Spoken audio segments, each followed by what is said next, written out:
down in the snake room today and just going through some of the females I'm breeding, and I've come across this girl. So this is a Enchy Blade Clown. I got this from Darren Stairs, and I've been pairing this up with my pastel blackhead that's 100% het for clown. Now I have used this guy before, but he just, I don't know, he did the job, but for some reason the clutch, they just didn't come out that well, and the babies, they didn't thrive. And yeah, the one blackhead clown that I had, it just didn't make it. It had a small kink in its neck, and yeah, it just wasn't good from the get-go. But she is currently laying right now. I think I've seen 3 eggs so far. I'm going to pop my head in there and have a little look just to see if she's got any more. Now, she was a little feisty this morning when I opened the tub up, as you'd expect, but it looks like she's got 1, 2, 3. Oh God! Yeah, so she, oh, so I don't want to mess about her too much, but she has got 4 eggs at the minute.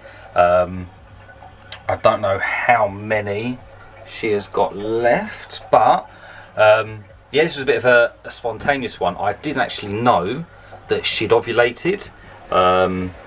It's only when I was checking on her the other day I sort of saw that she had a few lumps and bumps in her. You can see her sheds there. I always like to keep the shed in just so it's a reminder for me to keep an eye on them. But yeah, I think she's got 1, 2, 3, 4 eggs out so far. I'm just going to close this shit. I think she's got 1 more egg on the way. So it looks like we're going to have 5 eggs from her in total.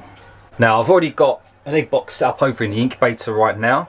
I do need to do a video on the incubator. That is something that's coming up, but I wanted to give it a good proper test this season, basically, just to make sure that it was working. And I've had 2 clutches hatch. One of them wasn't so good. I have recorded the egg cutting. The other one, all the babies are fine, but I just didn't do well on the odds. But I will do a video on the incubator as soon as I get a chance. And I've also got 1 more clutch, hopefully, I think. Yeah, I'm pretty sure I've got 1 more clutch on the way as well. But that is it. But I'm going to try and record as much of it as I can. But yeah, as I was saying, the incubator I will do another video on, just to show you what I've done, but I want to put some more cosmetic bits on it so it looks a little bit nicer. I need to sort the doors out on it as well. But what I'm doing is I'm going to quickly show you what I'm using for my egg boxes. Just because I find it's different. I don't think anybody else is using it. There probably are a few people using it. If you was at the last ARC show, you would have seen how I set up my egg boxes and what I use. And I haven't got any of the new trays I'm currently using, but I can show you a rough idea of what I'm doing. So these are the boxes that I like to use. These are Systemi food tubs. I like them because they're nice and big. I get plenty of room in them, and on the lids they've got a nice seal, so it just means that the humidity is going to stay in there a little bit better. Now for the substrate, I like to use water beads or Orbeez. I don't think many people are using them currently, but I use these for a whole range of things. But they come in these little tiny pellets. You soak them in water for a few hours, and then you've got plenty, because they just go forever. So this is what they look like when they're soaked. They feel quite weird. They've got a cold, slimy touch, and I use quite a few of these. So these are little tubs I use for transporting my snakes in if I sell them, and I'm going to use 2 of these just because it gives me a nice thick bed that I can get plenty of Orbeez in there, and it just means it's going to keep the humidity up to the level that I need it. Now, putting your hands in these, they do feel quite weird. I did have some of these at the last ARC show that I was at, and I think the Orbeez got more attention than anything else on my table. But I spread them all out, make sure I've got a nice even covering, and then to stop the eggs from actually touching these, I use my own custom egg grates. Now the custom egg grates, I 3D print them. They're made out of PETG material, which is a food grade material, and I've been using these for quite a long time now. I've not had any issues from the eggs going mouldy or anything bad happening to the eggs, and they are actually available as well. So if you want your own custom egg grates, let me know. I can get the design all done and we can get them printed.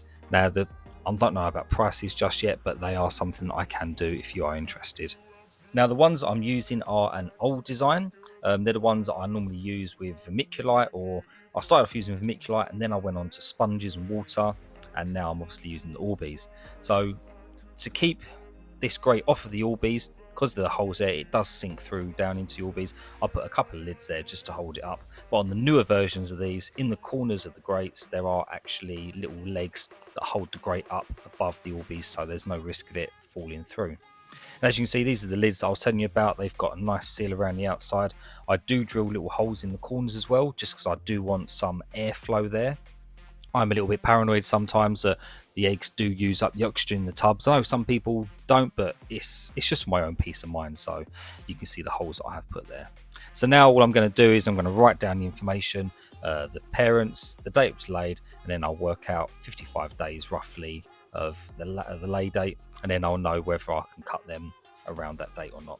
Now my previous two clutches, they both pipped like 3 days earlier. They both pipped on like day 52, 53. I don't know if that's because my incubator is running slightly warmer, but the temperatures, they stay between 88 and 90 the whole time. I've not had any spikes or anything, so I'm not too sure why they hatched earlier, but I'm not complaining at all. Now that the tub's all set up, I can start working on getting all the eggs orientated in the right way so that I know that there's not going to be any issues during the incubation period. So these eggs, absolutely, well, 2 of them were so long that you can see they're almost like the eggs in the middle. It's almost double the length for them. They're probably some of the biggest or longest eggs I've ever had. So I always like to separate the eggs. Some people like to keep them all together. It's down to your preference. I don't think either or is a better option. I think they both work. They've both been proven to work. But I just like to separate all my eggs just for, again, it's just for my own peace of mind. So I do like to rotate my eggs as well by candling. So you can see the veins on here, they're extremely healthy.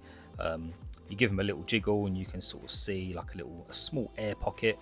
This one's not too clear. You can kind of make it out through the camera. It's more of a thing that you have to do in person to properly see it.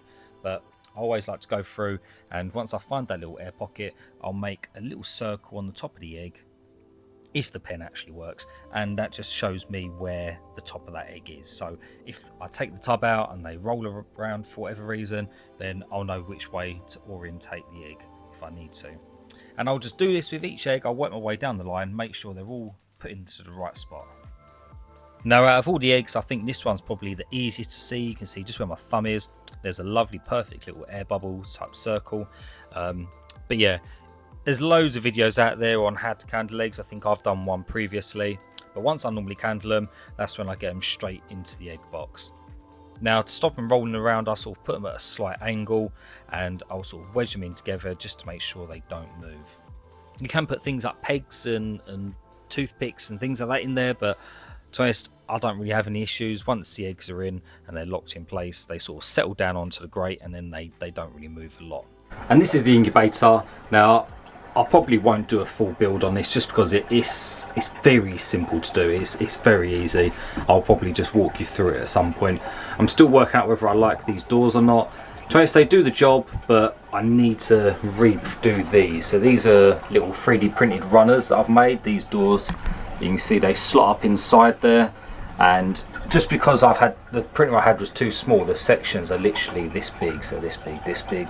They're not very big at all, and because the printer I was using wasn't great, they're a little bit uneven, and these doors, they tend to stick, and they're quite stiff to move and stuff like that. So I will have to reprint those. But yeah, once that's done, I'll do a full video on this. I'll give you a quick look inside just so you can see what I'm working with. So you see this is where I'm actually putting my babies once they've hatched out. So you see I've got some things in there, some albinos, some blue-eyed Lucies and stuff. There's a few bits in there. I'm probably only going to be keeping one out of this entire batch, so these will be available. You can see I've got a clutch in here, I've got a clutch in there, and you can see I'm using heat cable for my heat source. It works incredibly well. I've never had any issues, touch wood. You can see my thermostat, I still need to work out where I'm going to put that. I do have a small fan in there, and then you can see I've got, holding them up, I've got bars that go along the bottom, and then the tubs just sit on them. So yeah, I will do a full video on this just because it cost me pennies to make this.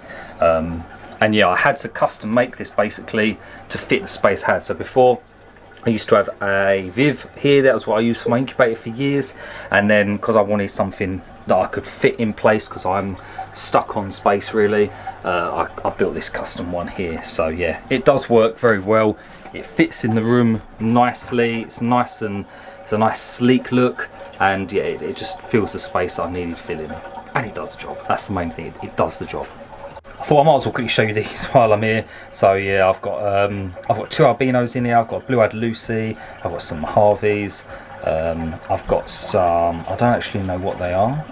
It was two dads that I put into the pairing, and I think the first dad got it, so it should be mahogany stuff, but I think I just got really unlucky on the odds. The clutch overall wasn't good, and I will cover that in an upcoming video. But yeah, most of these are going to be available. The only one I'm probably going to keep is, it's buried right down the bottom, I think. It's just there's a leopard Mojave in here that's 100% het fur albino, basically. But other than that, everything else in here will probably be available. And yeah, that's just a very quick look at how I set up my egg boxes. Thank you for watching. I really do appreciate it, and I'll see you in the next one.